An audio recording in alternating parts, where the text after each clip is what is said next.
So this is mini body cam A22. This is also support motion detection. When any person move, then it's recorded. But if no have any peoples or movable any object, then this is stop his video. Now we can check it how to working this. First we are on motion detection on this device as feature, then it working. I already on. Now I checking how motion detection working. So let's go. Let's suppose here I connected in magnetic system and checking when I move how record and stop record. Open record. Recording start. So if I move, then record.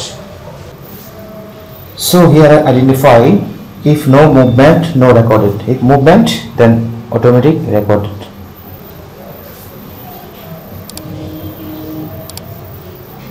Within a few seconds, recording also stop. If any movement, then recording. So this is good. I think many people can benefit from here. Thanks for watching. Subscribe channel to see more tech video in future.